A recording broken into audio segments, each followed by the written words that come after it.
Good morning. We're just waiting for everyone to get settled.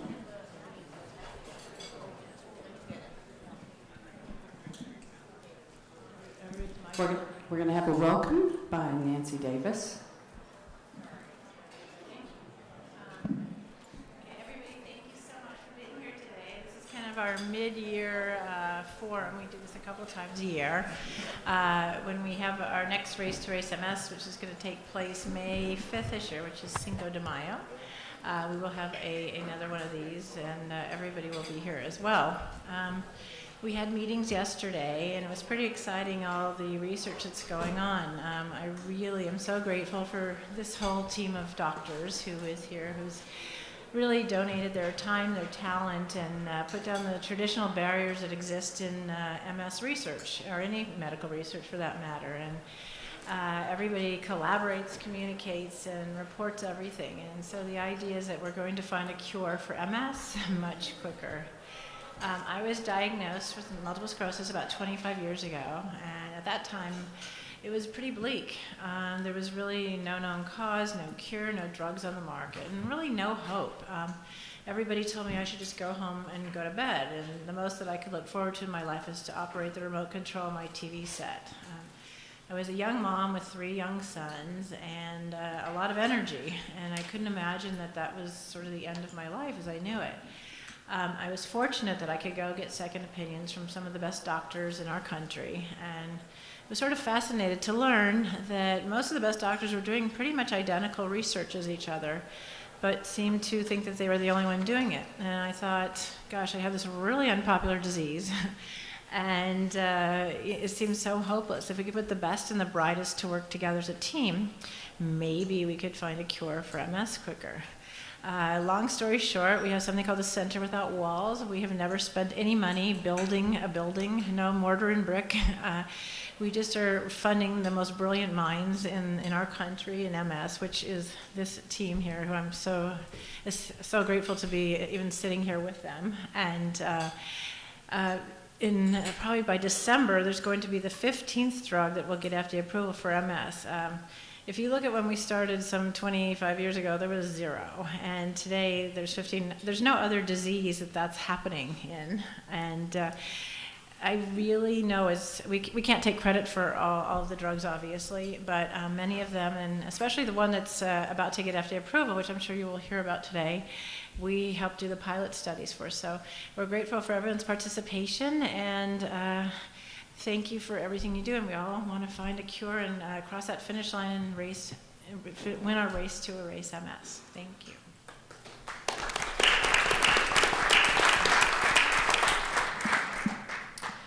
Thank you, Nancy. Now, we're going to introduce our doctors here this morning. They're just going to very briefly talk about what it is they do, and then we'll go on to our topics. So starting with our first introduction, Dr. Emmanuel Wabant. It's a pleasure to be here, and it's a pleasure to see how Nancy is able to help the research to translate to patients' education. So you're doing a great thing being here and being educated about what's going on. I am a professor of neurology at University of California, San Francisco, and I am also the medical director for the Center Without Walls. So I'm trained to keep all these doctors, collaborating together, and it's actually an easy job, so it's good.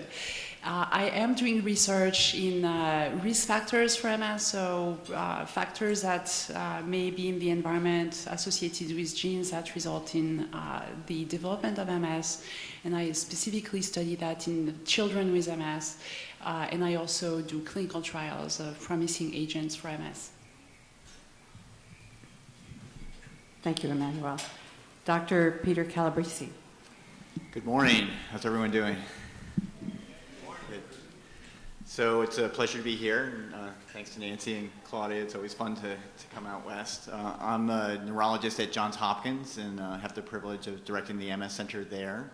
We're interested in all things MS, but I'm particularly focused right now on trying to understand why some people with MS do well for 40 years and other people have a worse course and go downhill quickly. And specifically, think if we can understand why some people do well, we might be able to develop therapies for the people who aren't doing well. And of course, one of them that we're going to talk about today is the idea that people who do well may repair their myelin through natural mechanisms, and we're trying to tap into that natural repair pathway to help people where it's not working as well. Thank you. Thank you, Dr. Peltier. Thank you. Well, it's my turn to say thank you for coming this morning, and I also would like to thank Nancy for. We've been coming to these meetings twice a year, and it's always an honor. It's always fascinating to come and answer your questions. I'm now the local guy. I'm told somebody told me I was a local guy. I'm a neurologist. I'm a professor of neurology at USC, so here in Los Angeles. We're excited. It's been a good year. We're excited about our new MS program at USC. Our focus is going to be on helping patients, obviously, but also we have a focus on research. A lot of our researchers are trying to understand the most difficult questions. My lab is going to be focusing on imaging, high-resolution imaging, and trying to combine imaging and genetics to better understand this disease. Thank you for coming. Thank you. And Dr. Dennis Bordet. Glad to be here. It's a real honor to be here and be part of this panel and this organization. I'm a neurologist. I'm chair of neurology at the medical school at Oregon Health and Sciences University in Portland, Oregon, and also director of the MS Center. Our center does a lot of research on MS. We've had a long-standing interest in lifestyle medicine and complementary therapies as modalities for improving the quality of life of people with MS. And my current personal focus is on developing a drug that will promote remyelination and repair. All right, thank you. And now on to our topics.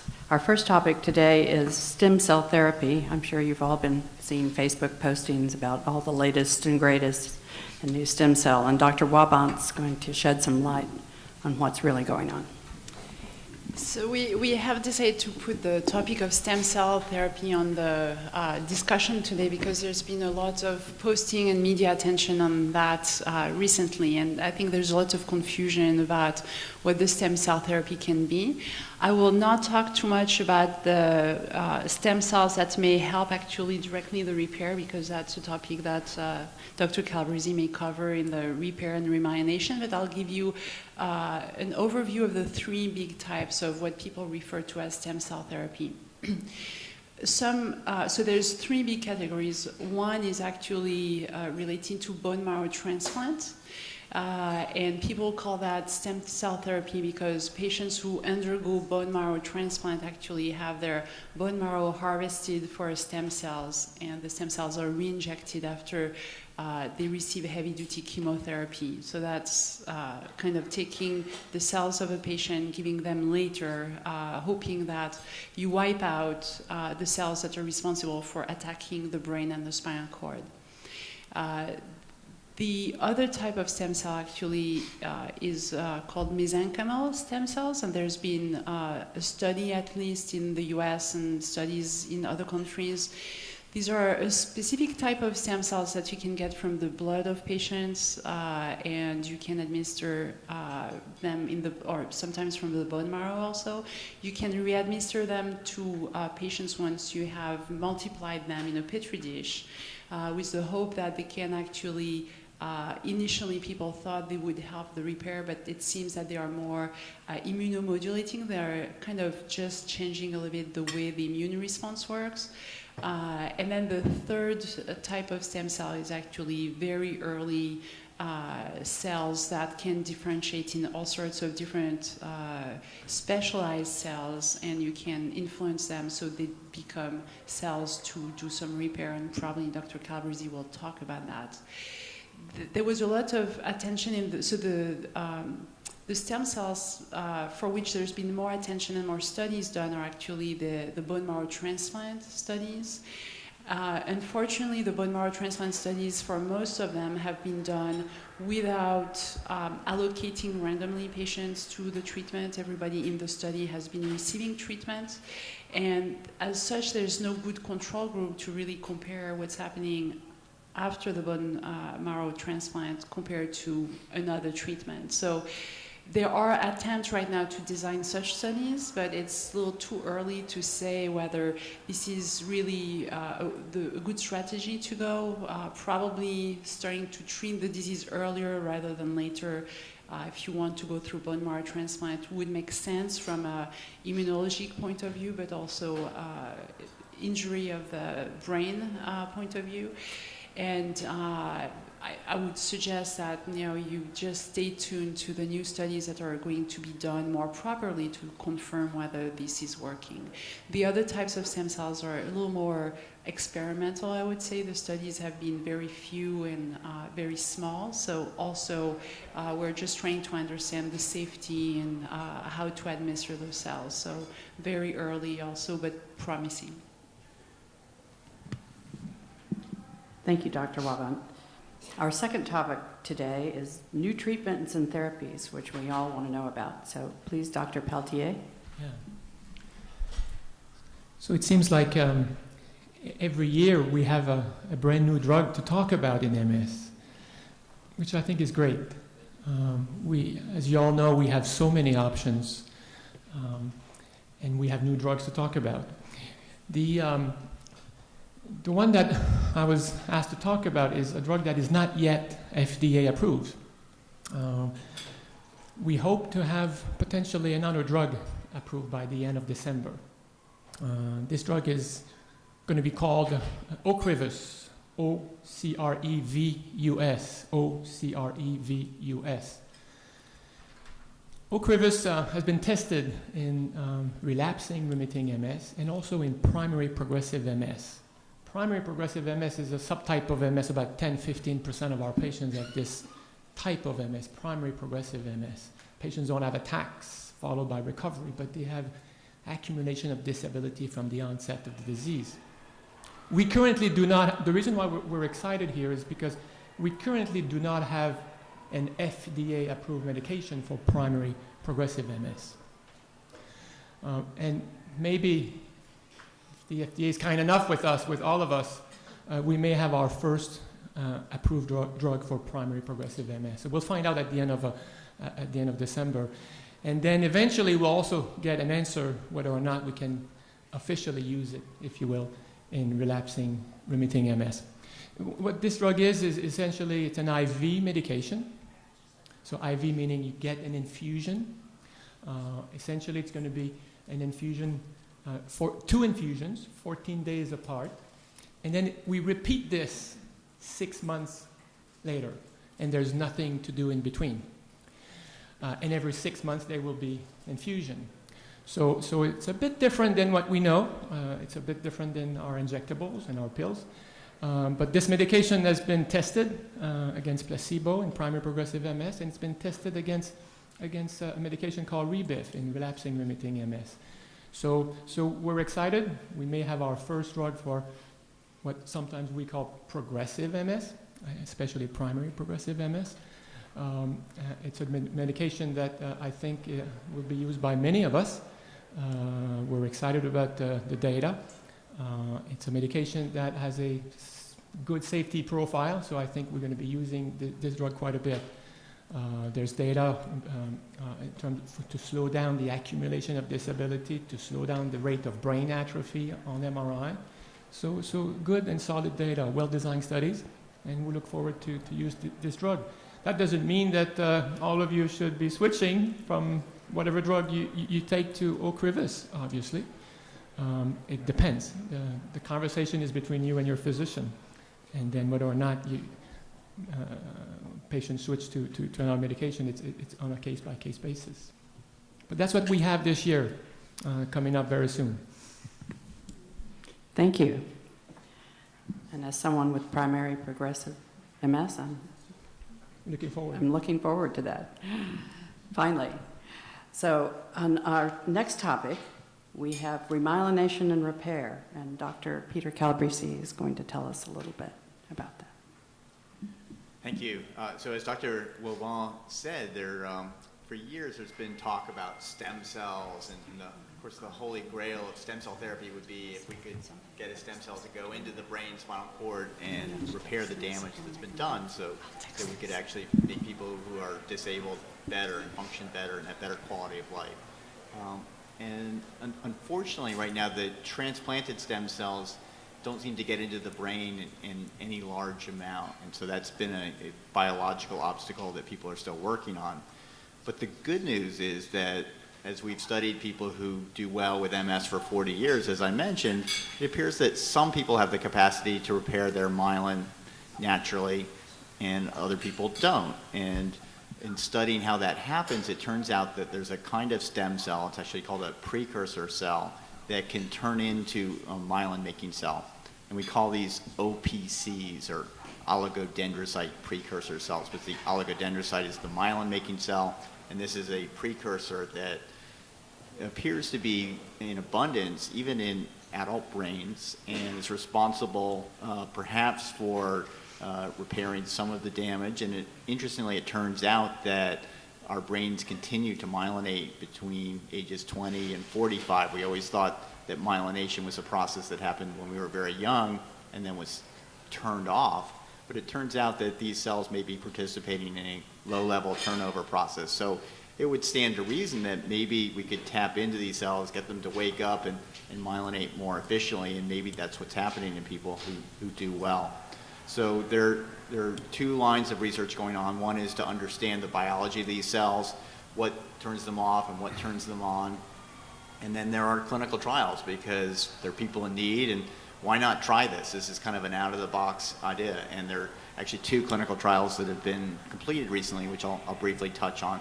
So about 10 years ago, people understood that there were markers for these cells, so we could count how many cells there are in the brains of people, and we can study them in animals. And they identified a break on these cells, so that when you're developmentally, when you're growing up and you're mostly myelinated, there's a natural off signal or break called LINGO, L-I-N-G-O. And when investigators in the Boston area blocked that LINGO molecule, they were able to show that the cells could wake up and actually turn into myelin-making cells. And then blocking LINGO was shown in animals to work. And then it went into a phase 1 study, so first in person in people. And it was shown to be relatively safe and non-toxic, and they found a dose that got into the brain. And now we're in phase 2, and there are a couple of trials that have been completed. And so to be very honest, they weren't home runs, but they weren't a strikeout either, so that there's a signal there that perhaps this drug is actually working to repair the myelin. We can measure it by electrical conduction along the visual pathways, and at one dose, a subset of patients in the second trial actually got better, which was the primary outcome measure. So we need to do more studies and maybe give this drug a little bit longer, because maybe 10 years of demyelination will take longer to repair than 6 or 12 months. But to me, that it's very positive. And then we need to understand, why wasn't it a home run? And so back in my laboratory, we model what are the factors that are inhibiting these cells. And it turns out, not surprisingly, that chronic smoldering inflammation in the brain seems to block these cells from doing what they would naturally do. And so we need to find drugs that get into the brain and turn off that kind of inflammation. We use the word inflammation very broadly and simplistically, and a lot of the MS drugs are anti-inflammatory, but they don't seem to be targeting the kind of inflammation that's blocking these cells. So we're trying to find the pathways that are inhibiting them and see if we can turn those off, so we can get them to do naturally what they would like to do. So I think it's a really exciting strategy, and hopefully it will be one that will translate into helping people recover function. Thank you, Dr. Calabrese. Before we go on to our last topic. Can I interrupt one thing? Normally at the end we're going to, people ask questions, but they write them you have been given lovely pads of paper. If you could write any questions that you might have, and we'll sort them out for the correct doctor who understands that area the best to answer. So if you have this, we'll send somebody around to pick up your questions, if you have some. Okay. Thank you, Nancy. Sorry. No problem. So, Dr. Dennis Bourdet will be talking about exercise and complementary therapies, lifestyle. It's interesting, Nancy mentioned that when she was first diagnosed, she was told there was nothing to be done, go home and rest. And in fact, in the 80s and even into the 90s, there was a belief amongst neurologists that there really wasn't a diet or that was important, that exercise wasn't important. In fact, there was at one time a belief that exercise was bad for people with MS. But there's been a real sea change in the attitude amongst neurologists, and there's a growing sense that lifestyle, what I call lifestyle medicine, is very important for everybody with MS. It's to be used in conjunction with the appropriate use of the MS drugs, but it's very important that we just don't prescribe medications for people, but that we make recommendations regarding lifestyles. So there's really four keys to that. One is diet. We don't really know what the best diet is, but we believe that a low-fat diet is beneficial, and that it's important to, if you have an elevated weight, that you try to get that under control. And you need to have your vitamin D level checked, and if it's low, it should be supplemented. The second is exercise.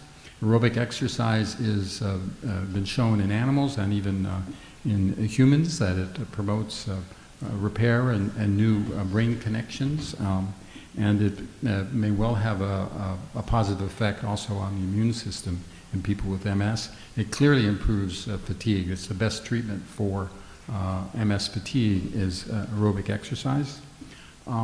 This has not been as well studied as it should be, but chronic emotional stress is bad for MS. It's bad for all of us health-wise, but certainly it's bad for MS, so it's important for people to do an inventory of stresses in their lives and to find coping mechanisms for that. And the fourth thing is, if you smoke cigarettes, you have to stop. It's like throwing gasoline on MS. Smoking's bad for lots of things, but it's clearly bad for MS. So we're studying all of these different areas at our center, but there's a lot of this is just common sense. The problem with common sense is it's not common. So we strongly urge everybody with MS to be on a program to improve their general health, and we believe it's helpful for their brains. Thank you, Dr. Bourdet. Now on to the most fun part of our program, which is the lightning round of questions. So let's start with Dr. Wabant. You want to answer the question? So the first question I have is, does any doctor has experience on research of actual treatment for MS male patient who chronically has nocturnal pain with mid-thoracic back and prevents sleep? So I think the question has, initially we thought the question was related maybe to sex hormones, but I think the question is more related to really back pain and disruption of sleep and how it can have a negative impact on every day's cycle, so work and social life. So you can have pain with MS, and the pain can come in different flavors. Here, what I see is back pain, which may actually not be necessarily directly related to MS. Patients who have MS can have nerve pain because the nerves are demyelinated, so they can conduct a message erroneously, so they can feel that a normal sensation translates into something that's unpleasant, sometimes a burning sensation or sometimes really electric pain. Back pain is also related sometimes to other things than MS. So I would caution who wrote that question to actually work with their doctor to make sure they don't have just a low back condition or a mid back condition that could create that. One good way to actually avoid back pain is to make sure that you don't sit all day long, that part of the day you can stand actually, and also maintain abdominal muscles and core muscles really strong to maintain the spine nice and sturdy. So that's all I had to say for that question. I can take the second question if you want. Go ahead. Okay. So the second question I have is it okay to get a shingles shot on MS medication? And the answer to that is for all the vaccinations, we think that there's two kinds of vaccination. There's some vaccinations that are killed viruses that are used or just part of the bacteria. So those ones have been fairly studied in MS and they seem to be absolutely safe, whether you are on medication or not. There are other vaccinations that are actually attenuated, so it's typically a virus that's attenuated and can stimulate the immune response to protect you from that infection later on. But we think that these vaccines tend to be associated with a stronger immune stimulation. There's actually not much data to know whether it's safe or not.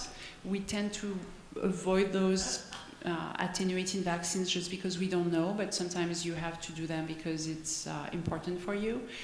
If you are on an MS medication, I think it's probably fine to get shingles vaccine because you're already protected from relapses.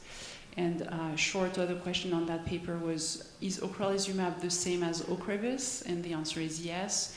And it's is it the same than Rituxan? It's actually almost the same than Rituxan, just a more humanized form of the medication, so same family of medication. Thank you. It looks like Dr. Calabresi has a few questions to answer. Okay, so I have a few questions I've tried to clump here into a theme. So several people asked about whether, how they can tell if their medication is working or not, if they're having increased symptoms. So the first thing that we do when someone is complaining of increased symptoms is we take a history and we ask them what's going on in their lives, because sometimes it could be that you're distressed and you're not getting enough sleep, or you are infected. And so a lot of people with MS get bladder infections, and it turns out that by itself can cause a flare-up of the symptoms, and if you treat the bladder infection, people get better. And then we take blood and look for other problems, what are called comorbid illnesses, so that people with MS might be at higher risk of having thyroid disease. And if you're tired, your doctor should screen for iron deficiency and thyroid problems and not just assume it's MS-related fatigue, because of course those would be treated differently. And then finally, if we can't find any other explanation, which can be ruled out really quickly, then it might be a sign that your MS is active and you're having inflammation. MRI is extremely helpful in determining whether there are new or active lesions. And so many times we will see that, and that could be a sign that the therapy that you're on is not working as well as it should be. And that could be an indication that maybe you should escalate to a more aggressive or a different immune therapy to control your MS. Now, sometimes people have worsening of their symptoms and we can't find a cause and the MRI is quiet, and that may be a sign that the disease is becoming progressive and that there's slow, insidious progression.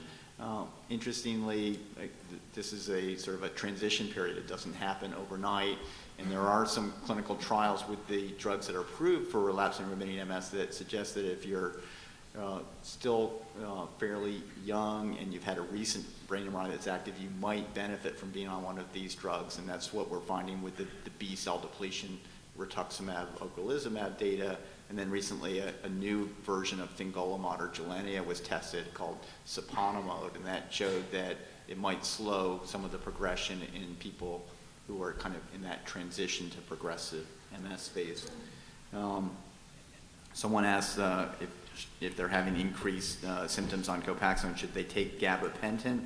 Gabapentin is a medication for symptomatic relief of pain, and it can be useful for that, but it could be masking an underlying bigger problem, as I indicated, that maybe you're breaking through therapy and should be on something different.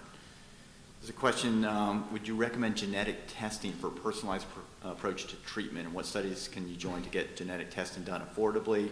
And what therapies are recommended for someone who's not had a relapse in years? Should we assume that demyelination is continuing and needs to be addressed with drugs?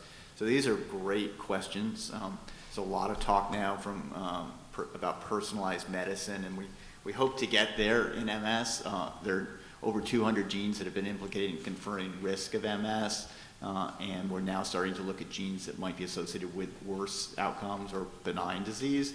But the reality is that we don't know yet, so that if you go to 23andMe and get back a genetic result, we really don't know what to do with it yet, and it's really kind of at its infancy. So I'm not sure that I would do that expecting to impact your doctor's treatment, but there are studies, and we're doing a personalized medicine study in Baltimore to try to accumulate large amounts of data and study whether the genes truly could be used as a way of helping doctors decide what are the best treatments and what your disease course is going to be. So I would encourage you to get enrolled in kind of research studies. And then in terms of ongoing disease, or if the disease has been quiet clinically for years, this is tricky. There's actually a trial that's being planned for people who've been on therapy for over 10 years with no disease activity to take them off the therapy, because one of the MS researchers in Colorado believes that we shouldn't be treating people into their 70s and 80s and, with these expensive drugs. And so he's going to randomize people to coming off therapy or not to find out how much people are benefiting if they haven't had any disease activity for a while. This is kind of tricky, because my personal experience has been that when people stop taking it thinking that the drugs aren't really working, that about half the time they fairly quickly will have flare-up of their disease. Sometimes it's only mild and they can go right back on treatment, but sometimes they have a pretty big exacerbation and can experience new disability from which they don't recover fully. So that's one more thing they kind of have to deal with. So I try to walk people through the pros and cons of that, and I estimate the likelihood of their disease flaring up based on how active their disease was before. If you had really active disease before you went on therapy, it's probably going to come back in my estimation. So I tend to discourage people. But if you never really had a lot of flare-ups and your doctor just put you on really early, and you've been very, very stable for a long time and don't have a lot of spots on your brain MRI, it may not be unreasonable to try a drug holiday in that situation. That's my opinion. Everyone probably has different opinions about how to manage that situation. All right, Dr. Peltier. Thank you. And I do agree, Dr. Calabresi. I have the same opinion on that topic. A few questions about MRI and brain atrophy. So the question is, what are the tools we have to track MS and monitor MS? And yes, we do ask questions. We do use our reflex hammers in the clinic. But MRI has really changed the way we think about MS. It has changed the way we diagnose MS and we monitor MS. And we clearly can monitor the disease with imaging, and we see these scars appearing and going. So MRI is a great tool, is one of my favorite tools to track the disease, to monitor the disease, no question. Not all MRI machines are the same. We are getting better and better. We use higher field strength. We have 3T scanners that are available in the clinic, and the question is about whether or not I can fit in the magnet. So we're also getting better. We have 3T scanners that have a bigger bore, or a donut, we call, so we can make patients more comfortable nowadays. So yes, imaging is key in MS to track the disease, and we're improving also in terms of the quality of the images. So if there is an MS protocol that we've been working on for years and years, it's not always easy to have it done in a clinical setting. The question was whether or not there's a protocol. There is such a thing, so we can discuss this, but we hope one day that our colleagues in radiology would adopt this MS protocol so that everybody can be scanned the same way. So related to MRI, I have another question quickly about brain atrophy. One of the things we can do with an image is to estimate the amount of brain volume and brain volume loss. Sometimes we use the word brain atrophy. It's not easy clinically, so we don't use this clinically. It's a research tool. Brain atrophy measurement is really a research tool. We have medications that have an impact on brain atrophy. And we always look for this kind of data when we decide, at least I do. We have medications that have an impact in the long run, long term. Medication like Lemtrada, for instance, has a great impact on brain atrophy years down the road, bringing brain atrophy back to normal aging, almost close to normal aging. So we have medications that have an impact on brain atrophy. And whether or not there's a difference between brain atrophy in MS and brain atrophy in Alzheimer's disease, so that's the question here. It's interesting because my lab is currently doing just that. So thousands of patients who are diagnosed with Alzheimer's disease or MCI, a precursor of AD, versus MS. We're analyzing 5,000 scans as we speak, and we're trying to see differences, and we do see differences between Alzheimer's disease and MS.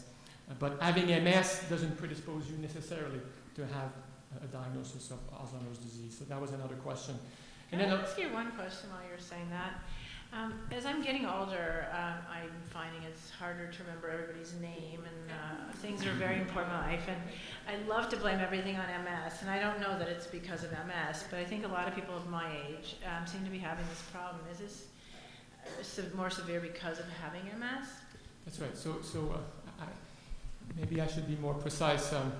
We have patients with cognitive impairment that can lead to what we call dementia.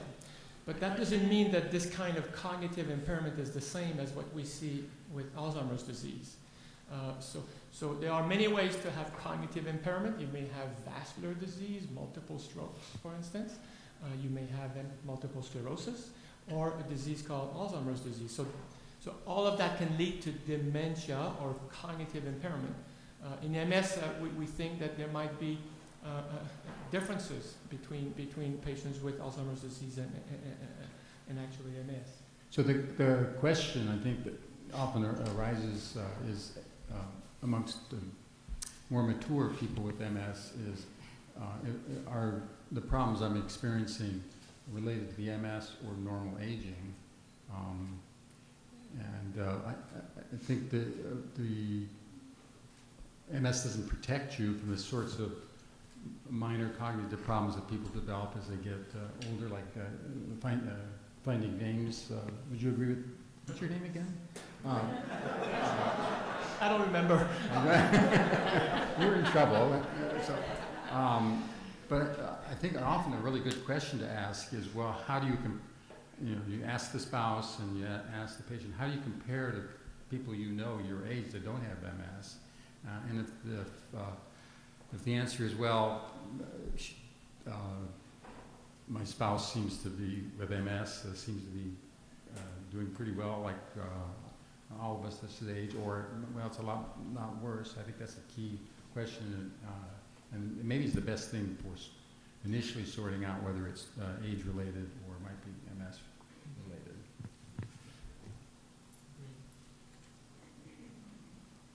Dr. Bordet, do you Oh, have any it's my other turn? questions to answer? Well, I have a question here. Is coffee good or bad for your MS?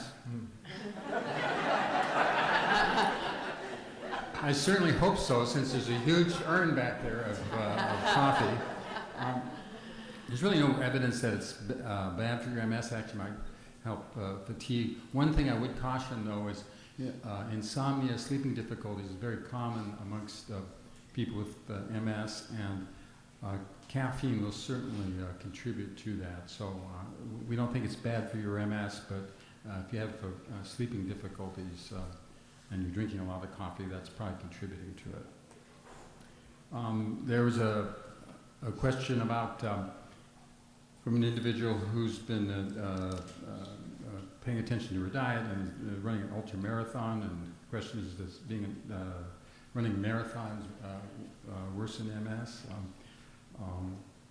So I have several patients who are either ultra marathons or world-class triathletes and seem to be doing quite well. And as far as we know, there's really no evidence that if you're able to do it, that degree of exercise is bad for your MS.